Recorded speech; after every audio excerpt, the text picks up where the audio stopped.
여러분 축복합니다.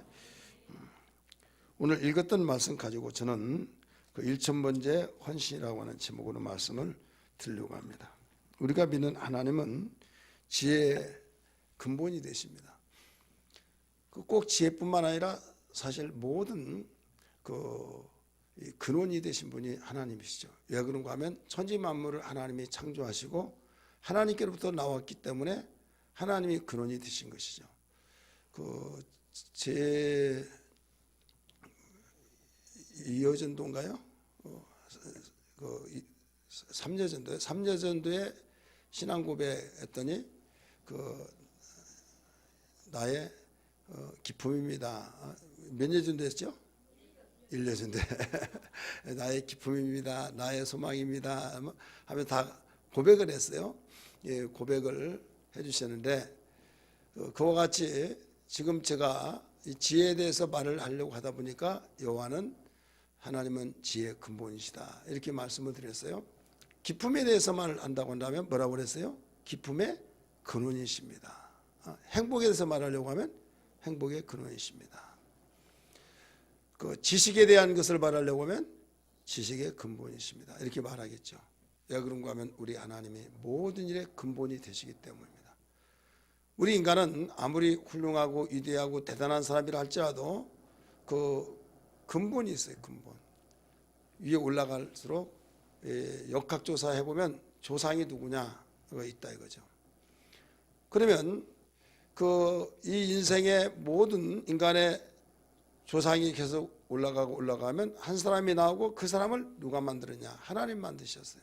그래서 하나님이 우리에게 창조주가 되셔서 모든 만물의 창조의 근원이 되신다는 것을 우리가 고백하며 쉽게 알 수가 있죠. 만약에 이걸 알지 못한다라고 한다면 헛된 지식을 가지고 있는 겁니다. 낮 시간에도 말씀드렸지만 짝퉁이 너무 많이 유통되다가 보니까 진품이 짝퉁처럼 여겨지고 짝퉁이 워낙 많이 유통된지라 그게 진품처럼 느껴지듯이 지식도 마찬가지예요. 하나님 안에서 나오지 않는 지식들이 얼마나 많습니까? 그러다 보니까 이게 통상적으로 유통되어서 분야별로 학문이 또 다뤄지고 있잖아요. 그 학문이 크게 있었던 것이 계속 이 가정에서 함께 시족사에 살다가 이제는 핵가족이 되면서 재금 나는 거죠. 따로 살 아들, 딸이 이제 너희들 독단적으로 살아라 하면서 10아들이 있다면 10명이 함께 같이 살고 결혼할 때마다 한 20-30명이 막 같이 살다가 이제는 따로따로 자녀 다 분가를 시킨다 이 말이죠. 분가를 시켜서 그 분가별로 이제 가정이 세워지다 보니까 이제 좋은 점도 나쁜 점도 있어요. 좋은 점은 이제 홀가분하고 뭔가 의지력, 자립성도 있고 또 거기에서 실제로 의존하는 의존심이 굉장히 많은데 이제는 독자적으로 자립성을 키워줄 수 있는 계기가 되죠. 근데 안 좋은 점은 버르장머리가 없어요. 뭐가 없어요? 버릇도 없고 굉장히 자기가 배운 데가 어디서 배울 수가 없는 거죠. 그럼 배우는 것이 어디냐? 배우는 것이 보고 듣고 내가 사회생활하면 거기서만 배우죠. 가정교육은 이제 그걸로서 배울 수가 없는 거죠. 가정교육에서 무너지면 다 무너진 거예요. 자, 우리는 인간이 하나님께로 나서 하나님과의 하나 되어서 하나님께서 우리에게 일러주신 그 말씀 속에서 이 지식이 계속 거기서 나와서 그 지식으로 자라나가면 아무 탈도 없어요. 참 지식을 가졌기 때문에. 근데 세상 지식이라고 한 것은 세상의 학문을 통해서 이루어지면서 분업화되듯이 큰 덩어리의 학문이 있어요. 거기서 분야별로 계속 이제 분업화되어진 학문이 됩니다. 그래서 심리학이 나오고 또 심리학 가운데서 자아심리 나오고 또 대인관계 심리 나오고 무슨 심리도 해서 거기서 계속 그 학문의 출처가 어디냐. 근데 그것이 어디서 딱 끝나냐면 이 세상에서 끝나버린 것이 있어요.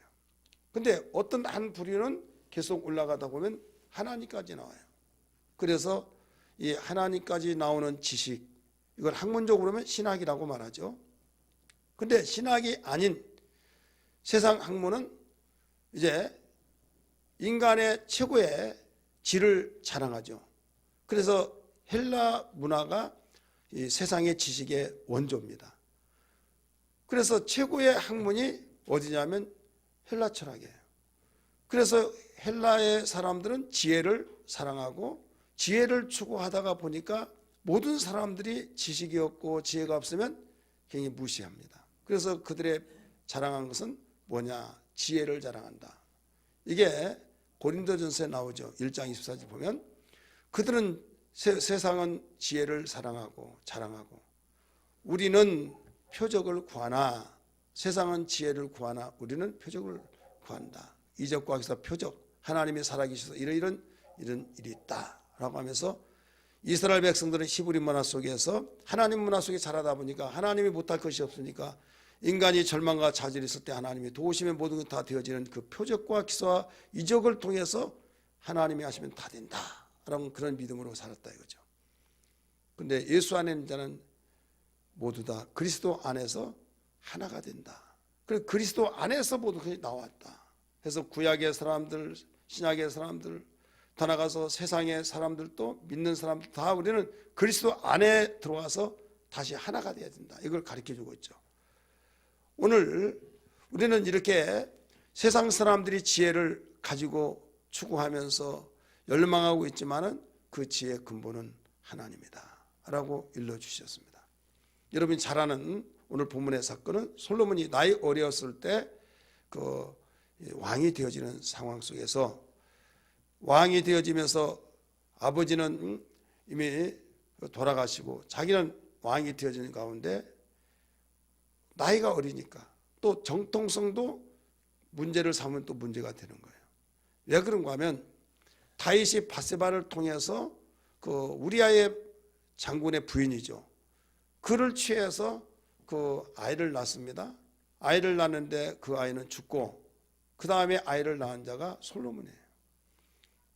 그래서 솔로몬은 이 정통성이 이제 없다라고 하면 없는 겁니다. 그럼에도 불구하고 왕은 밧세바를 얼마만큼 사랑했는지 내가 당신에게 낳은 몸에서 낳은 아들을 왕을 삼겠다. 이걸 하나님 이름으로 맹세를 했어요. 근데 아도니아라고 하는 왕이 그 아버지 모르는 사이에 바로 자기가 왕이 등장이 됩니다. 막 밴드를 부르고 막 시끌벅적하고 축하 연회가 대단하게 일어날 때 나단 선지가 와서 저 소리가 무슨 소리인지 아십니까? 모르겠다. 왕께서 저에게 말씀하시기를 하나님 이름으로 맹세하기를 솔로몬이 왕이 될 것이라고 하는데 어찌하여 저렇게 왕이 세워지나이까? 이때 선자를 불러서 지금 당장 솔로몬에게 왕을 세울 제비를 하라 해서 거기서 왕을 세우죠. 그러니까 불법 왕이 세워지면서 다윗이 지명하는 솔로몬이 왕이 되진 양쪽에서 왕이 임명이 된 겁니다. 하나는 왕이 다윗이 그 인정해서 기름을 붓게 하는 왕. 근데 그 이전에 시간 차이가 있는데 먼저 아도니아라고 하는 사람이 왕이 되어지는 장면. 그럴 때 줄을 잘 타야 된다 해가지고 줄타기를 지금 신하들이 하고 있는 거예요. 그래서 제사장도 선자도 그쪽으로 가는 자가 있었어요. 이때 굉장히 잠시나마 혼란이 일어났죠. 결국은 아도니아는 죽습니다. 이제 솔로몬이 왕권을 잡고 그 왕이 된데 나이가 어려요. 하나님께 제사를 지냅니다. 기브온이라고 하는 곳에 제사를 드리는데 하나님께서 거기에 연락을 받습니다. 1,000번제를 드리는데 그 1,000번제를 드릴 때 내가 너에게 무엇을 줄까 하면서 소원을 내놓으라는 거예요. 그래서 소원을 내놓기를 아버지에게 은혜를 베푸시고 나에게 은혜를 베푸셔서 나는 어리고 참 어리지만은 왕이 되었습니다. 이건 하나님의 전폭적인 은혜입니다 하면서 하나님께서 무수한 은혜 속에서 백성들이 셀 수가 없습니다. 셀 수 없는 그 백성들이 나한테 이 가부를 묻고 또 선악을 분별해 달라고 나와서 아우성 치는데 내가 나이가 어리고 그런 분별력도 없으니 나에게 분별할 수 있는 선악을 분별할 수 있는 분별의 은사를 달라고, 한마디로 말해서 지혜를 달라고 구합니다. 이때 하나님 마음이 맞은지라 오늘 본문에 그렇게 나오죠. 그러면서 네가 장수하는 것도 구하지도 않고 부하는 것을 구하는 것도 아니고 네가 원수를 갖게 해서 생명을 해치게 해서 원수를 쳐서 없애달라고 구한 것도 아니고 오직 그렇게 선악을 분별할 수 있는 지혜를 구했으니 내가 구하지 않은 부와 영화도 주겠다라고 하시면서 그 부와 영화를 주기 이전에 그게 지혜를 주시고 놀라운 지혜를 주셨다는 것이 드러나는 16절의 말씀 보니까 그때에라고 하는 말이 나와요. 그러면서 하나님께서 실제로 지혜를 주시고 나는데 진짜 아이 엄마가 누군가, 죽은 자의 산자의 아기 엄마가 누구냐라고 하는 것을 분별력을 통해서 분명히 가려줍니다. 옥석을 가려내는 거예요. 그때부터 명성이 뛰어나면서 천하에 그런 사람이 없는 놀라운 사건이 일어나죠. 이런 사건은 너무나 잘 아는 사건이에요. 그런데 한 가지 알아야 할 것은 이렇게 되어진 것이 어디서부터 출발되느냐 이거예요. 어디에서부터 출발되냐면 역학조사란 말이 있죠. 뒤에서부터 그것으로 올라갈 때 여기서 일천번제를 통해서 이루어졌다는 것을 알아야 될 줄 믿기 바랍니다. 제1 남전도의 헌신예배를 통해서 저는 우리 1년에 한 번씩 드려지는 이 헌신예배인데 가장 귀하게 정말 항상 준비는 똑같지만은 모든 예배의 준비는 똑같지만은 그래도 거룩한 부담을 가지고 기도하면서 준비한 것이 일천번제를 통해서 헌신해야 된다. 일천번제의 헌신. 왜 그런가 하면 솔로몬은 일천번제 제대로 잘 드리고 하나님께서 연락받으시고 소원이 뭐냐고 해서 소원을 제대로 구할 때 그 일생에 자기의 생애를 좌우가 되는데 하나님께서는 영광이 되어지고 자기는 축복이 되어지고 40년이라는 세월이 짧지만은 왕권으로서 짧은 것이 아니에요. 어떤 왕은 성경에 보니까 석 달 만에 끝나고 2년 만에 끝나고 그런 자들이 굉장히 많습니다. 근데 40년 동안 그것도 남북이 갈라진 것도 아니고 통일왕국 속에서, 그리고 아버지 다윗 같은 경우는 전쟁을 수없이 많이 했어요. 밥 먹듯이 했습니다. 오직하면 성전을 지으려고 하는데 너는 피를 많이 흘렸기 때문에 할 수 없다라고 하나님이 제지시켰지만은 이 솔로몬 왕은 40년 동안 태평세월을 이뤘어요. 부와 영화 속에서 태평세월을 이루면서 안정권 속에서 주변의 나라들이 부러워하고 당신을 보니 진실로 하나님이 살아계신다고 하면서 하나님께는 영광이 되어지고 자기에게는 행복과 백성들에게 평강을 주어지며 경제적으로 부가 있으면서 모든 사람이 부러워하는 그런 통치를 몇 년 했다고요? 40년 동안 했어요. 물론 거기에 너무 평안해서 고인물이 되어서 문제가 일어난 말년에 누수현상이 일어났었지만은 어쨌든 전반적으로 볼 때 참 솔로몬은 많은 사람들이 부러워하는 존재 중에 하나다. 우리 이 자리에 참석하는 이와 함께 보는 성도들과 더불어서 제1남전도의 헌신예배를 통해서 이런 놀라운 축복의 삶이 되기를 주의 이름으로 축복합니다. 그러기 위해서는 일천번제의 헌신을 통해서 이루어진 만큼 우리 일천번제의 헌신을 바로 알아야 하지 않겠느냐 이런 말씀이에요. 자, 일천번제 헌신이 그러면 어떤 의미를 주느냐? 어떤 의미를 주느냐면 첫 번째로 그 의미를 주는 것은 우리에게 그 하나님을 사랑하는 그 가운데 드려지는 헌신이다. 이런 의미를 주고 있습니다. 따라서 하나님을 사랑함으로 드려진 헌신이다. 자, 하나님을 사랑함으로 드려진 헌신이 바로 일천번제에서 주신 그 의미예요. 자, 일천번제가 오늘날 논란도 있기도 하고 또 여러 가지 신학적으로 이런 저런 일천번제 드리면 다냐? 일천번제를 어떻게 드렸냐? 솔로몬이 하루에 매일 한 마리씩 해서 이거 3년 이상 3년 동안 그렇게 했느냐? 아니면 통째로 한꺼번에 했냐? 할 때 한꺼번에 했어요? 아니면 하루에 한 마리씩 해서 1.5까지 했어요? 예? 이쪽에는 조금 사는데 이쪽에는 하나도 모른가 봐요. 한꺼번에 드렸어요? 아니면 통째로 다 한꺼번에 드렸어요? 매일매일 드렸어요?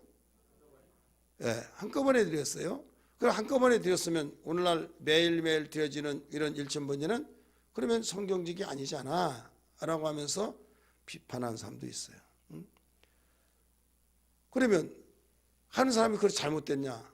또 그렇지 않아요. 의미를 알면 그런 말을 할 수가 없어요. 근데 문자적으로 딱 보면 일천번제는 솔로몬이 한꺼번에 1000마리를 갖다가 그거 잡아서 드렸다.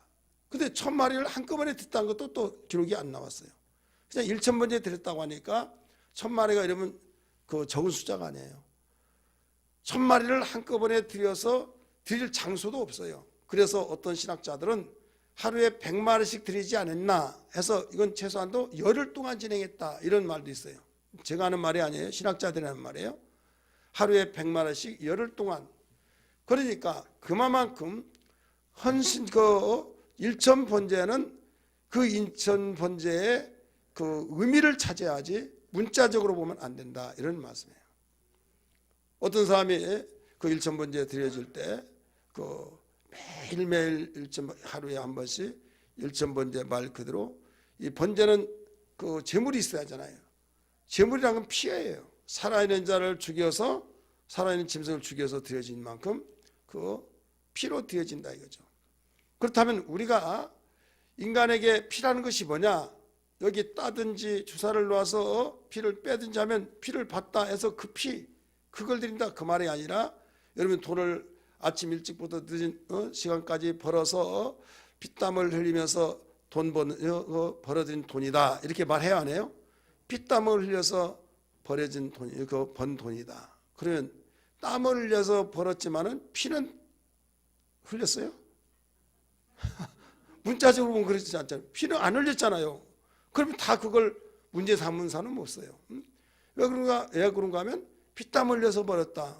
맞아. 내가 피땀 흘려서 한 달 동안 고생하여 수고의 대가다. 그건 다 인정한다 이거죠. 근데 땀을 흘리는 것은 될 수 있어요. 그런데 땀을 흘리지 않아요. 그 피는 안 흘렸단 말이에요. 그럼 또 어떤 사람 뭐라고 하는지 아세요? 농사 질 때는 땀을 흘렸지만은 지금 사무직인 사람은 땀도 안 흘린다. 뭣도 안 흘려요? 땀도 안 흘려요. 노동하는 사람은 땀 흘리지만은 사무실에서 에어컨 켜고 또 추울 때는 온풍기에 난방하고 해서 땀 하나도 흘리지 않는데 무슨 땀 흘렸냐? 이렇게 말하면 또 그 말이 또 맞아요. 그렇지 않습니까? 그러면 피땀 흘려서 돈 벌었다는 것이 다 틀리단 말이에요. 그게 안 맞아요. 그러면 그걸 비판할 사람이 있냐? 비판쟁이 비판하기를 좋아하는 사람은 그것도 또 비판할 수 있어요. 근데 의미를 찾아야 된다. 이 의미. 따라서 의미가 있다. 그래서 의미를 찾을 때 피땀 흘려서 번 돈이다 라고 한다면 거기서 누가 이렇쿵저렇쿵 할 사람이 없어요. 자, 우리는 하나님께 이 예물을 드리면서 일천번제를 드려요. 그냥 드려지는 것은 우리가 이 피땀이 들어가 있지 않기 때문에 하나님은 원치 않습니다.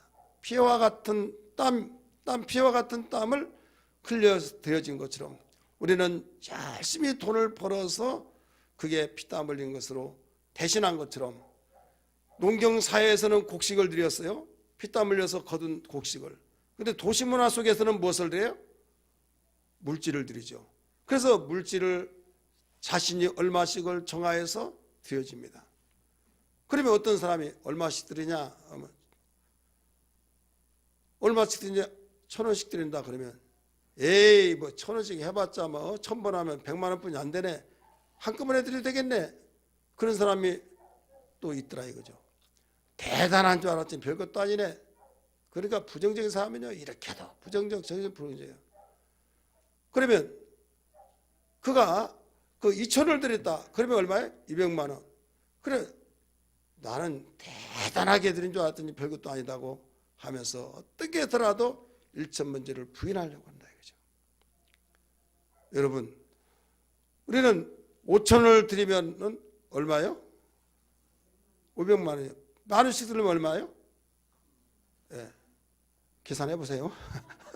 1000만 원. 그러면 그러면 모를지라도 하면서 여기서 물질 있는 곳에 마음 있고 이것이 내가 나왔다고는 자체만 하더라도 얼마나 하나님이 기뻐하냐. 그런데 거기에 물질을 들여서 같이 드려진다고 하는 것은 값진 것이다.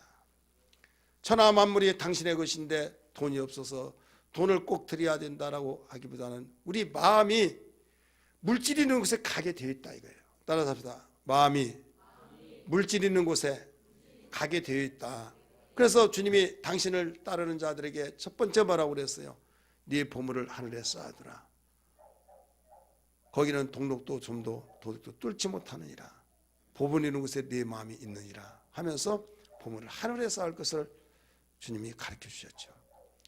그러니까 우리 주님은 무엇보다도 마음과 성품과 뜻을 다하여 주너희 하나님을 사랑하라고 말씀하시는데 그냥 말로만 마음으로 드립니다 하다 보면 그냥 마음으로 드렸다고 하는데 마음 보이지도 않죠. 보이지도 아니하기 때문에 여기에서 쉽게 없어져 버린 거예요. 없어지다가 보니까 진정한 이게 나의 고백인가. 그래서 하나님께서는 모세를 통해서 율법을 낭독하게 하고 하나님을 섬기는 일을 제사를 통해서 섬기도록 하셨습니다. 5가지 제사. 첫 번째 무슨 제사요? 번제. 두 번째 소제. 세 번째 화목제, 속죄제, 속건제. 모르시는 분 괜찮아요? 예수만 믿으면 천국 가는데 시장이 없어요. 근데 아는 것은 더 좋습니다. 자, 이 5가지 번제가 모두 제물이 있는 거예요. 제물. 소제는 피가 없는 제물이지만은 곡식을 빻아서 채에다가 밀가루 같이 내서 드려지기 때문에 정성은 더 들어갈 수도 있어요. 어떤 제물이 있는 거예요. 제물이라고 하는 것은 나의 관심입니다. 제물이라고 하는 것은 그만큼 내 마음의 고백으로서 드려진 거예요. 그래서 예수님이 십자가에 못 박혀 죽으셔서 화목 제물로 이 땅에 죽으셨던 것을 우리는 알 수 있지 않습니까? 보라 세상 죄를 지고 가는 하나님의 어린 양이로다 라고 하신 것처럼, 자, 하나님께서 당신의 택한 백성들에게 제사를 드려서 당신을 섬기라고 한 것도 바로 말로만이 아니라 제물을 통해서 했듯이 우리에게도 바로 제물을 통해서 하듯이 물질을 들여서 네 재능을 통해서 네가 가치가 있고 마음에서 잊어버리지 아니한 것을 가지고 헌신하라, 이런 말씀이에요. 쉽게 말해서. 그렇기 때문에 우리는 어떤 가운데서도 말로만이 헌신이 아니라 일천번제라고 한 그 의미 속에서 헌신이 다른 것이 아니라 하나님을 내가 이렇게 사랑했습니다 라고는 사랑의 고백이 일천번제 주는 의미입니다. 따라서 합시다. 하나님을 사랑함으로 드려진 헌신이다. 일천번제의 의미의 헌신이 바로 이거예요. 3절 한번 보실까요? 본문 말씀 3절 시작. 솔로몬이 여호와를 사랑하고, 이렇게 나오죠. 따라서 솔로몬이 여호와를 사랑하고, 이 사랑에다가 동그라미 치세요. 사랑하고. 지금 일천번제를 드릴 때 하나님을 사랑하기 때문에, 자, 사랑이라고 하는 것은요, 말로는 누가 못합니까? 내가 당신을 사랑해요, 자기를 사랑해요. 근데 사랑의 증거가 뭐냐? 여보, 나 정말 밥 좀 사달라고, 나 이런 것 좀 먹고 싶다고, 집에 밥이 없어, 뭐가 없어, 이거 다 먹고 떨어지면 사줄게. 그러면 정말 나를 사랑한가? 의심스러울까요? 안심스러울까요? 아니, 집에 내가 밥이 없으면 내가 사준다. 근데 밥이 없나? 뭐가 없나? 하면서, 여보, 나 정말 나 이거 당신이 결혼할 때 지금 30년 됐는데 옷 한 번도 안 쓴다. 한 번 옷 좀 사달라고. 나 사랑하냐 일단 물어봐서 사랑하지. 사랑하지가 지금까지 내가 공짜로 밥 먹여주지 하면서 그러면 그 고마운데 나 옷이 지금 30년 안 된 것 옷은 하나도 다 30년짜리인데 나 아무리 단정하게 입더라도 너무 좀 창피한 감도 있고 그렇다. 좀 하나 사달라고. 알았다고. 얘 내가 이제 그 생각을 못했지. 젠장 이야기하지 않고 그렇게 말하면 감동 먹어. 그런데 한번 보자고 하면서 딱 보니까 늘려보기도 하고 보고 이게 송송하네. 이거 뭐 앞으로 10년도 더 있겠네 막 하면서 그런다면 진정으로 여러분 사랑한다고 할 수 있을까요? 예? 여자들이 말할까요? 남자들이 말할까요? 그래서 사랑이라고 하는 것은 상대방의 말을 사랑한다고 하는 그 상대방의 말을 들어주게 돼 있어요. 그랬나 안 그랬나 성경 볼까요? 요한복음 14장 15절 말씀 시작. 너희가 나를 사랑하면 나의 계명을 지키리라. 자, 너희가 나를 진정으로 사랑한다면 내 말을 지키라. 아무리 사랑한다 할지라도 사랑하지 아니하면 내 말을 지키지 않으면 사랑하지 않는 것이다 이거예요. 그래서 내가 주님을 사랑한다. 그러면 주님이 네가 나를 사랑한다는 거 나도 안다. 알지만은 정말로 나를 이만큼 사랑하냐 이만큼 사랑하냐 이왕에 사랑하면 이만큼 사랑하기를 원해. 여러분 남편이 여러분 아내가 여러분 부부가 부부끼리에 서로 사랑하기를 원한다고 한다면 아멘 하십시다. 그러면 이만큼 사랑하기를 원해요? 이따만큼 사랑하기를 원해요? 내가 둘 중에 하나만 선택해요. 이따만큼이요? 이따만큼이요? 뭐 이따만큼이요? 이따만큼이요? 그만큼 아주 최고의 분량만큼 사랑하기를 원할 거예요. 그렇잖아요? 하나님도 인격적인 것이기 때문에 그래요. 최고의 분량만큼 사랑하기를 원해요. 그러면 그 분량만큼 사랑하기를 원하는데 뭔가 증명이 없다. 이게 증명이 없기 때문에 거기에서 내 계명을 지키면 네가 정말로 사랑한 걸로 내가 인정하고 지키지 않으면 아무리 말로 사랑한다 하더라도 이건 사랑하지 않는 거야. 주님이 못 박아 버렸어요. 우리 아브라함 대표를 한번 보세요. 아브라함을 그 대신해서 말하더라도 아브라함이 내가 너에게 독자 줄게. 하늘의 별수와 땅의 모래수와 같이 네 자손 많이 줘서 내가 너를 통해서 민족을 이루겠다라고 하셨어요. 아멘 했어요. 우리 아멘 합시다. 아멘. 아멘해서 하나님이 의로 여기셨다고 그랬어요. 의로 여기셔서 기뻐하셨다 이거예요. 그래서 아들을 주었습니다. 아들 주는데 아니 아들 주고 난 뒤부터 자기를 등한시한 것 같아요. 여보 지금 꿈이야 생시야. 나 한번 찾아봐. 또 지금 아파 안 아파? 또 아파 꿈은 아닌가 보지? 또 서로 막 그러면서 이게 100살에 낳았다는 것은 이거 믿기지 않는 거야. 너무 기뻐서 이삭 이름을 뭐라고 했습니까? 웃음. 노년의 웃음복이 터졌어요. 여기서 깔깔깔 저기서 깔깔 내가 너 때문에 산다면서 시간 간 줄 모르고 사랑하고 있어요. 하나님께서 당신을 믿는 것은 인정하지만 얼만큼 사랑하는가 시험해야겠다 라고 하면서 네 독자 이삭을 내게 바치라 라고 오늘 청천날배학처럼 명령 불호령이 떨어집니다. 하나님 내가 달라고 해서 준 것도 아니고 하나님이 일방적으로 주신다고 해서 나는 아멘하고 믿었지만은 그래도 한쪽에서는 설마했습니다. 그런데 주신 거 감사합니다. 그런데 내가 노년에 이렇게 기쁨으로 정말 사람답게 살고 있는데 달라고 하신 것이 무엇입니까? 다른 거 다 준다 할지라도 종을 달라면 주고 양을 달라면 주고 다른 재물 달라고 주지만은 이것만은 안 됩니다. 아니죠 하면서 하나님께 확답을 받고 싶어하는 심정이 있었을 겁니다. 그러나 그는 번제를 바치라고 했을 때 두말하지 않고 바쳤어요. 실행에 옮겼다 이거예요. 그때 뭐라고 합니까? 창세기 22장 12절에 이제야 네가 나를 사랑한 줄 알았노라. 네 독자 이삭을 바친 걸 볼 때 이제야 내가 나를 알았다라고 행동으로 보여줬을 때 실제로 증명이 되는 거예요. 할렐루야. 그래서 우리는 일천번제 헌신이라고 하는 것은 하나님을 사랑하는 증거로서 드려진 이 헌신이다. 이렇게 우리가 볼 수가 있다는 걸 믿기 바랍니다. 우리는 주님 뜨겁게 사랑하는 고백이 되어야 될 줄 믿습니다. 내 구주 예수를 더욱 우리 고백하면서 부릅니다. 엎드려 비는 말 들을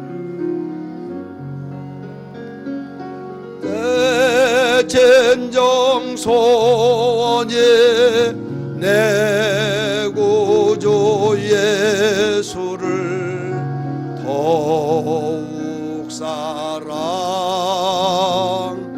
더욱 한 번 더 부릅니다. 1절 내 진정 내 구주 예수를 더욱 우리 가슴에 손을 얹고 부릅니다. 비는 말 들어소서 내 진정 소원이 내 구주 예수를 더욱 사랑 더욱 사랑 내 진정 소원이 내 진정 소원이 내 구주 예수를 더욱 사랑 더욱 사랑. 아멘. 1,000번째 헌신이 주는 의미. 두 번째는 뭐냐? 하나님의 뜻을 따라 드린 헌신입니다. 따라합시다. 하나님의 뜻을 따라 드린 헌신이다. 오늘 3절의 말씀 보니까 거기 법도라는 말이 나옵니다. 솔로몬이 여호와를 사랑하고 그의 아버지 다윗의 법도를 행하였으나 산당에서 제사하여 분향하였더라. 하였으나 하니까 뭐가 계면적하고 뭐가 좀 모자란고 아쉬운 점이 있는 것까지 느껴져요? 안 느껴져요? 느껴지죠. 왜 그런가 하면 앞에 읽지 않았습니다마는 2절의 말씀 보니까 왜 성전에서 드려지지 않고 산당에서 했느냐, 하나님이 지정하지 않은 장소지 않느냐라고 생각을 했을 거예요. 그러나 이때는 솔로몬 성전을 짓기 전이었기 때문에 그냥 천막 성전이 있는데 거기서는 그렇게 1,000번제를 들 수가 없게 그 최고 크게 제물을 드리고 제사를 드릴 때는 기본 성전에서 항상 산당에서 드렸어요. 그렇기 때문에 거기 2절에서 분명히 이유를 산당에서 드렸던 이유를 가리키고 있죠. 그럼 분명히 여기서 아니야. 그것은 그의 아버지 다윗의 법도를 행하여서 드렸다 이거예요. 하나님의 뜻을 따라서 드려졌다 이런 말씀입니다. 여러분이 헌신을 하고 주님을 섬기는 일에서도 하나님 뜻을 따라서 해야 될 줄 믿습니다. 내가 보고 만들어서는 아니 됩니다. 무엇을 해야요? 오직 성경에 기록한 말씀은 하나님 말씀으로서 하나님의 뜻이란 걸 믿기 바랍니다.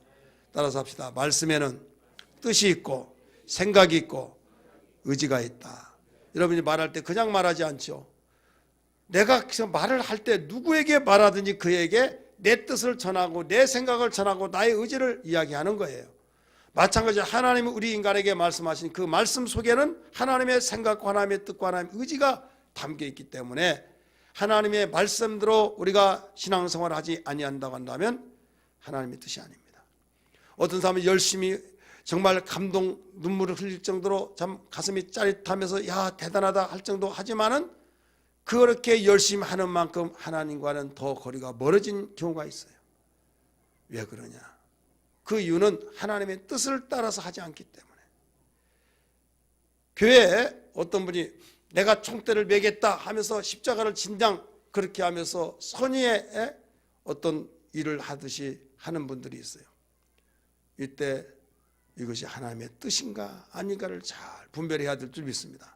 하나님의 뜻이 아닌 가운데 했더라면 오히려 그것이 더 범죄를 하게 된다 이거죠. 성경에 나온 말씀 중에 로마서 10장의 말씀 보니까 그들이 하나님에 대한 열심 때문에 누구를 죽였다? 예수를 죽였어요. 따라합시다. 하나님의 열심을 따라서 예수를 죽였다. 이건 세상으로부터 나오는 지식 때문에 그래요. 우리 성경 봅시다. 로마서 10장. 로마서 10장 앞에 안 나옵니다. 다 찾으세요.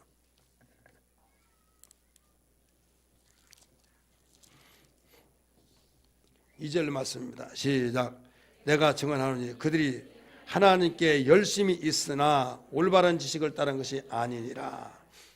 그들이 하나님께 대한 열심이 있었으나 올바른 지식에 따른 것이 아니었다. 그 열심으로 예수를 죽였어요. 그래서 솔로몬이 만약에 열심으로 했는데 하나님의 법도를 따라 하지 않았더라면 이건 진정 헌신이 아니에요. 사사기의 말씀 보면 특징이 뭡니까? 그들이 열심히 나름대로 하나님 섬긴다는데 하나님 섬긴다고 하는 만큼 하나님과 더 멀어진 거예요. 그때 왕이 없으므로 자기의 소견에 옳은 대로 행하니라. 공통점이잖아요. 따라서 합시다. 그때 왕이 없으므로 자기의 소견에 옳은 대로 행하니라. 이건 하나님의 뜻이 아닙니다.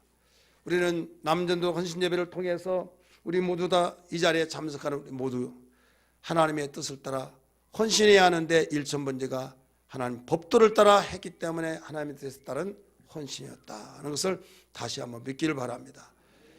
예수를 죽이고 십자가에 못 박혀 예수를 십자가에 못 박혀 죽고 강도를 놓아주라고 하는 그 열심이 무슨 열심이냐?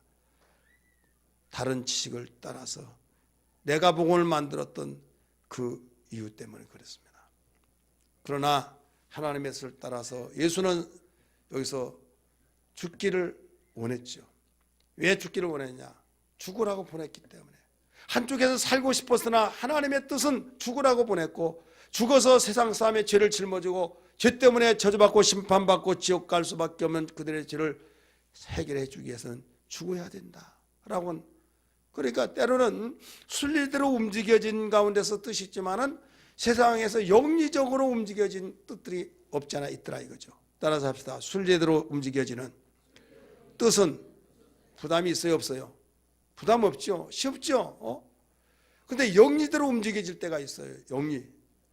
하기 싫은데 하라고 할 때 억압되어진 것 같고, 그러나 이게 하나님의 뜻이라고 한다면 반드시 이게 헌신이 되어진 것을 믿기 바랍니다.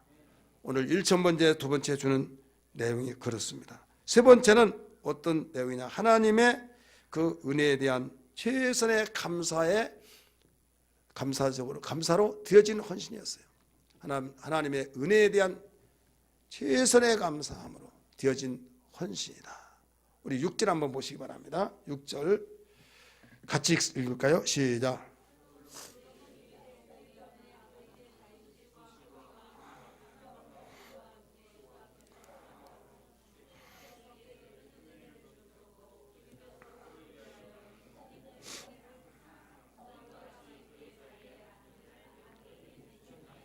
아멘. 그 줄처럼 됐죠. 그 큰 은혜를 베푸셨고 큰 은혜를 항상 주사 오늘과 같이 그의 자리에 앉을 아들을 그에게 주셨나이다. 자, 여기에서 보면 여기에 솔로몬이 자기 아버지에게 은혜를 주시더니 내게도 은혜 주시고 또 아버지 앉은 차지를 내가 또 거기에 앉게 하셨나이다. 그러면서 너무 그 은혜가 감사해서 아버지의 본을 받아서 거기에서 1,000번째를 드린 거예요. 자, 은혜를 아는 사람, 이건 진정한 헌신이라는 걸 믿기 바랍니다. 은혜를 알지 못한 자는 헌신이 될 수가 없어요. 아, 솔로몬은 뭐 부자니까 그렇게 많으니까 뭐 얼마든 드릴 수 있어 라고 하지만 아무리 적은 것이라 할지라도 은혜에 대한 고백이 없으면요 드려질 수가 없는 거예요. 여러분 쉽게 말해서 내가 주일날 드려지고 물질을 드리고 또 정말 없는 가운데서 이건 하나님의 것이다 11조를 드려지고 그랬던 사람이 어느 날부터 11조 안 드립니다. 그렇게 드려질 때 감사하고 그 나에게 특별한 드릴 수 있도록 허락하시는 걸 감사합니다. 어떤 분들 내가 11조 할 때 최고 기쁘고 하나님께 헌금할 때 너무 기쁘다, 너무 보람을 느낀다 그랬던 사람이 어느 날 이제 수입이 들어와서 11조를 띄자니 아깝고 안 띄자니 찝찝하고, 그러니까 뭐가 걸려요? 풍이 걸렸어요. 덜덜덜 떨려져. 머리에서는 뒤야 되는데 하나님의 것인데 그런데 아까워져요. 그것만 보더라도 내가 그동안에 너무 기뻤다고 한 것이 무엇이 있었기 때문에 하나님의 은혜로 이렇게 되어졌다. 여러분 이왕의 일을 할 때 보면 웃으며 기뻐하며 좋아하면서 우리가 일을 할 때 상대가 서로 우리 좋죠. 근데 이마살을 찌푸리고 험한 인상을 찌푸리면서 일을 한다면요, 굉장히 불안합니다. 인격을 가진 사람은 똑같아요. 우리나라 사람만이 아니라 외국 사람도 마찬가지예요. 애들만 아니라 어른들도 마찬가지고, 과거의 사람도 지금의 사람도 앞으로 태어날 사람도 똑같아요. 그래서 우리가 믿는 하나님이 인격적인 분이기 때문에 하나님께서 그 아름다운 인상, 아름다운 그 긍정의 고백을 듣고 싶어서 은혜를 주신 거예요.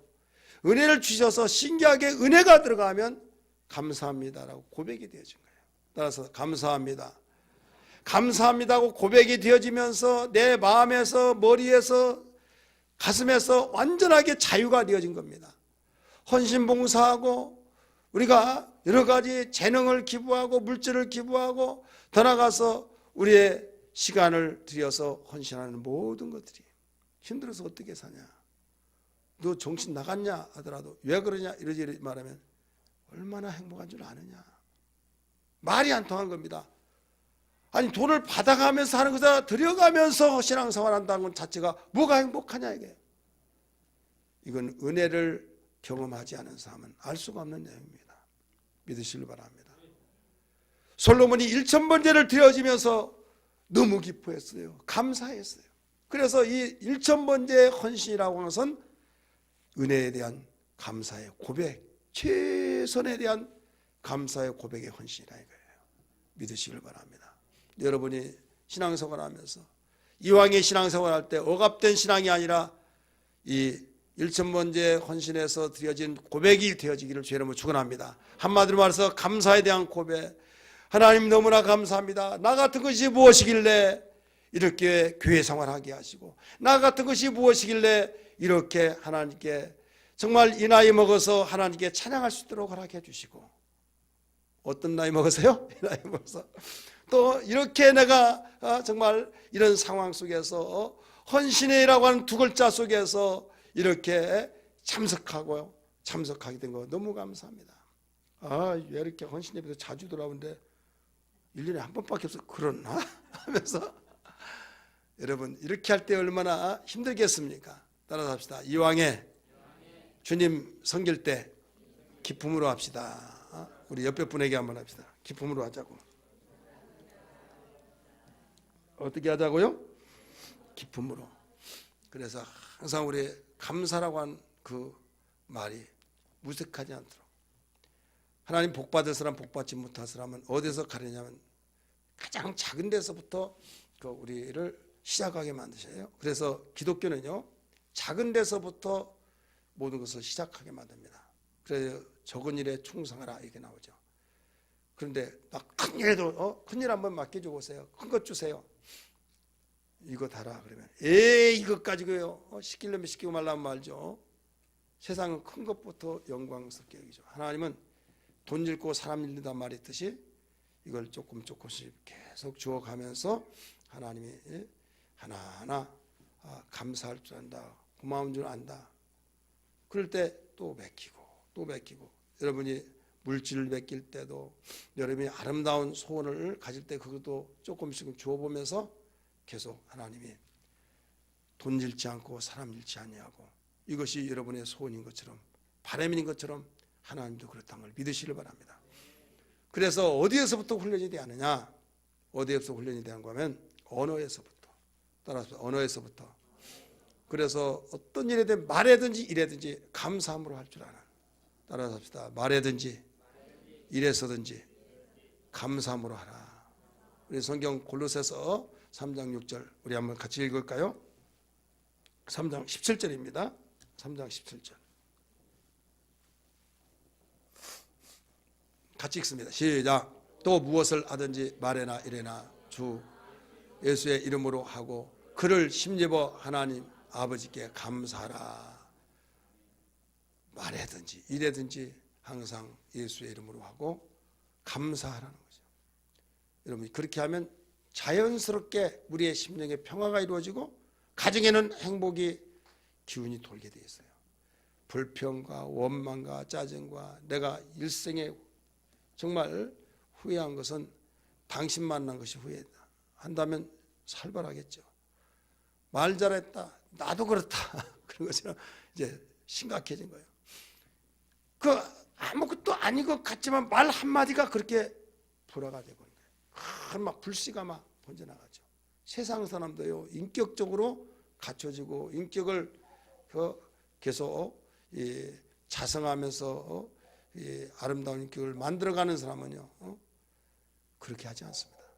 근데 우리는 그 사람보다 더 유리한 하나님의 사람이요, 하나님의 은혜가 있고 하나님을 섬기고 그리스도를 본받는다고 하는 사람이 말을 함부로 하고 아무 일이나 막 그냥 하다가 좋은 일 있으면 내가 똑똑하고 나쁜 일 있으면 왜 하나님이 그런데, 이런 사람 되지 말고 우리 이 자리에 참석하는 우리 모두에게 정말 하나님이 받으시는 1000번째의 헌신이 여러분 가장 작게 말에서부터 우리는 무엇이든지 그리스도의 이름으로 하면서 바로 하나님께 감사할 수 있는 그런 고백이 되기를 주님으로 축복합니다. 말씨라는 것이죠. 말씨가 이뻐야 될 줄 믿습니다. 말씨가 이쁘지 못하면요, 괜히 손해보고, 말씨가 이쁘고 그러면요, 그 사람 좋다. 벌써 첫 번째 선입견이 좋아요. 정말 상냥하더라. 그런데 어떤 사람 말을 하면 비수를 꽂는 사람이 있어요. 비수를 꽂는 그 순간부터 벌써 뭔가 거리감이 생겨버린 겁니다. 우리는 나 혼자 신앙생활한 자가 아니라 공동체로 같이 신앙생활하고 그리스도 사랑을 나누고 또 믿지 않는 사람은 주께로 인도해야 될 줄 믿습니다. 그러려면 인상이 좋아야겠죠. 말에 대한 것도 우리가 아름다운 말이 돼야겠죠. 우리는 여기에서부터 시작이 되어지면서 계속적으로 확대시켜 나간 거예요. 너희가 착한 행실을 통해서 하나님께 영광을 돌리라. 마태복음 5장에 가르쳐줬잖아요. 이 착한 행실이라는 것은 말에서부터 행동에 이르기까지 무슨 말이든지 무슨 일이든지 우리가 감사한 말에서부터 시작된 걸 믿기 바랍니다. 하나님께 영광이 되어진 것은요, 어디에서부터 시작되냐? 감사에서부터 온 거예요. 감사와 영광은 뗄래뗄 수가 없습니다. 여러분 누가복음 15장, 17장에 보면 거기에 10명의 나병 환자가 고침받고 그 중에 한 사람이 사마리아 사람이 주님께 영광 돌리러 옵니다.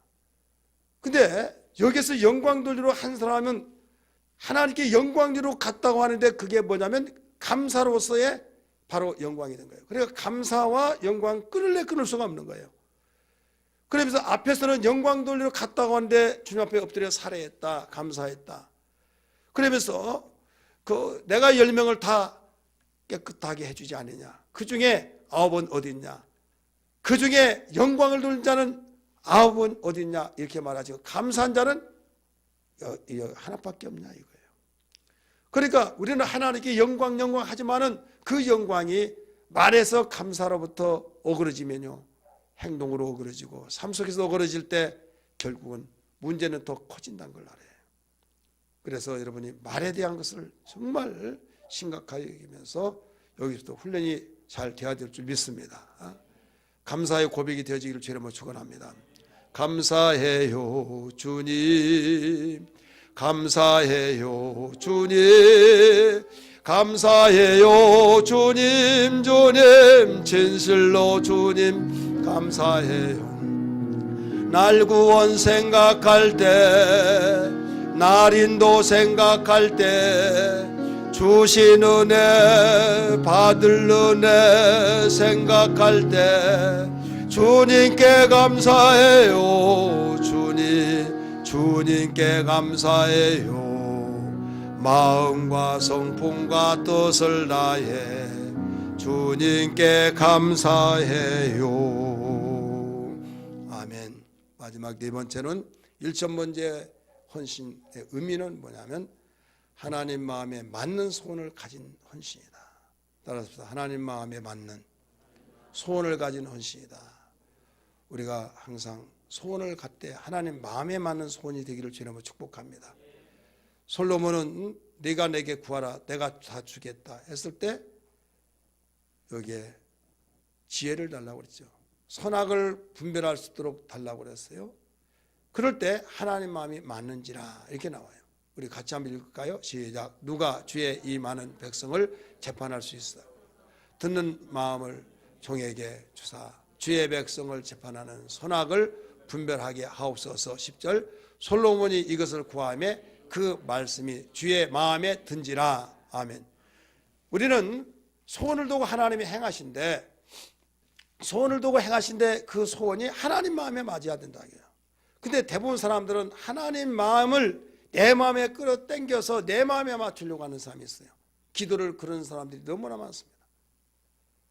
그게 아니라 하나님 마음에 맞춰서 소원을 내놓고 기도하는 그런, 근데 내 마음이 내가 있는데 왜 내 마음을 다 내려놓고 하나님만 맞추냐? 그게 헌신이에요. 따라서 그것이 헌신이다. 1,000번의 의미는 그거예요.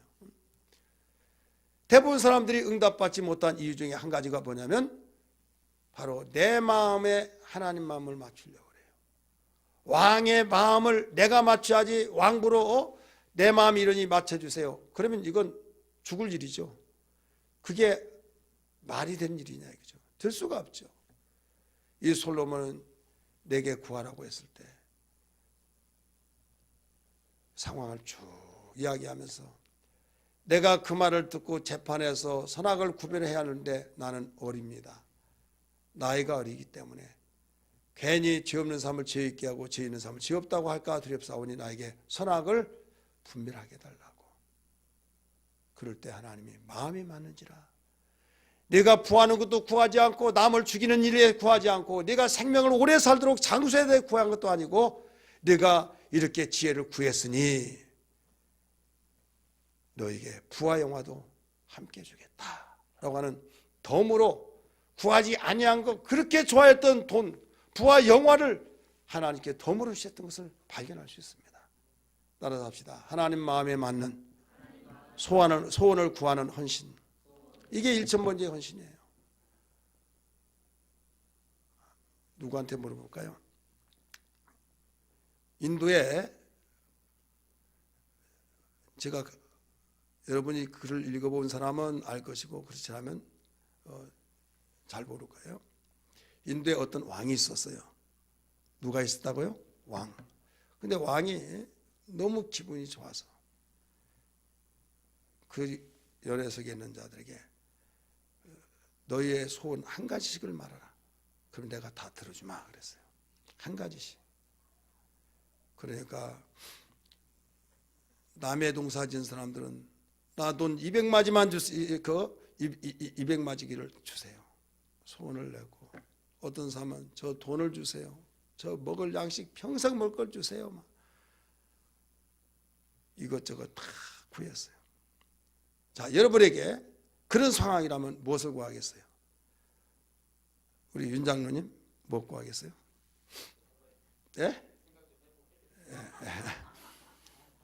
우리 오늘로부터 사회는 이제 종을 지신 우리 신광영 장로님 무엇을 구하겠어요? 네, 한 가지씩만 구하라는 거예요. 김성원 장로님 무엇을 구하겠어요?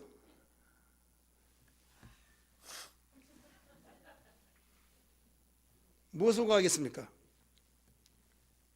막연합니까? 너무 많아가지고. 박영신 권사님 뭐 구하겠어요? 돈. 예. 왜 나를 안 물어보십니까? 그 신분 한번 이야기해 보세요. 김홍래 권사님. 예. 예. 예. 예. 여러분 다 그 소원대로 되기를 바랍니다. 그럼 아직은 뭐 말을 못한 사람은 무엇을 소원대로 돼요? 그런데 그 중에서 어떤 한 사람이 딱 구했어요. 다른 거 다 이것 주세요, 이것 주세요, 이것 주세요. 그래서 알았다 다 주었어요. 그런데 그 중에 한 사람이 저 왕자가 되고 싶습니다. 그랬어요. 무엇을요? 왕자가. 예, 왕자가 되면 다 해결된대. 그래서 그를 왕자로 삼은 거예요. 놀라지도 않네. 그래가 뭐냐면 사소한 거 부스러기 같은 걸 다 구하는데 정말 구할 것이 뭐냐? 이거예요. 하나님 다 물질을 주세요. 뭐 주세요. 뭐 주세요. 뭐 주세요. 10손가락 모자랍니다. 발가락도 다 세겠습니다. 막 이것저것 하면서 20가지 100가지 다 했어요. 알살탕 주세요. 오징어 땅콩 과자 주세요. 스낵 과자 주세요. 뭐 주세요. 아무리 이런 100가지를 하더라도요. 나 왕자로 삼아주세요. 여러분, 우리 솔로몬이 바로 이런 상황이에요. 이것저것 달라고 한 것에서 지혜를 달라고 했을 때 마음에 맞아버렸다 이거죠. 여러분이 하나님께 구할 때 정말 마음에 맞는 그런 기도를 할 줄 아는 그 신앙이, 이건 하나님의 대단한 지혜가 아니면 될 수가 없습니다.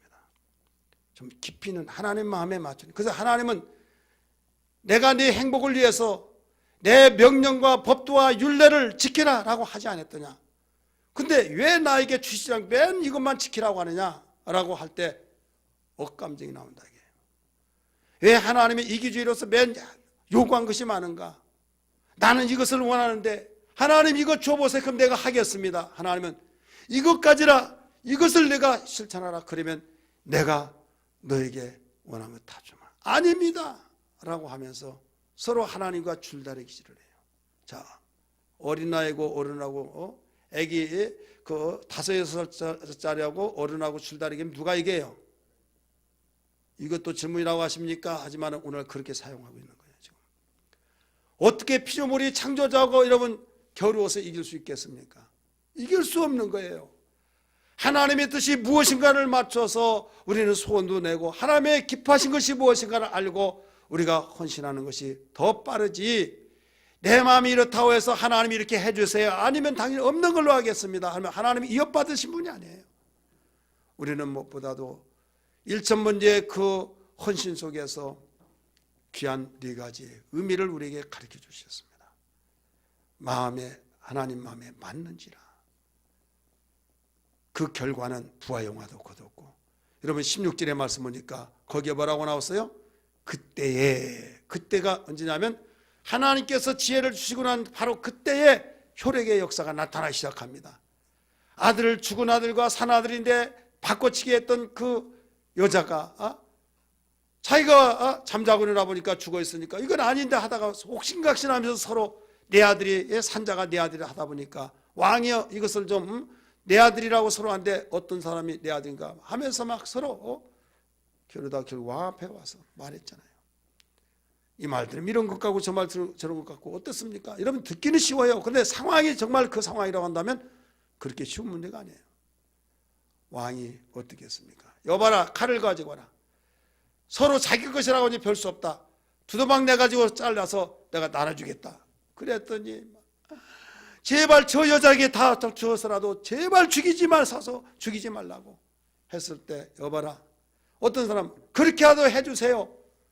그렇게라고 해달라고 한 그 여자를 처벌하라고 하면서, 진짜 엄마는 내가 안 가져도 좋으니 저 여자에게 주세요 했던 그 여인이 진짜 엄마라고 옥석을 가려줬던 사건이 언제 일어났냐? 16절 보면 그때에 이렇게 나오냐. 그때 하나님께 구했던 그 지혜가 바로 주어진 그 순간부터 역사가 나타난 거예요. 할렐루야. 오늘 우리는 세상에서 보실 때는 아무것도 아닌 것처럼 생각하지만 모든 축복의 원리, 행복의 원리, 더 나가서 세상의 문제를 풀어가는 열쇠의 원리, 그래서 예수 안에 있는 자만이 여러분 영원히 후회하지 않은 삶이 된 것을 믿으시길 바랍니다. 제1남전도의 헌신 예배를 통해서 이 자리에 참석하는 우리 모두에게 우리 1,000번째 헌신의 의미를 되새기면서 우리 헌신한 자가 되어서 모두 다 함께 이런 축복의 역사가 있기를 주의 이름으로 축복합니다.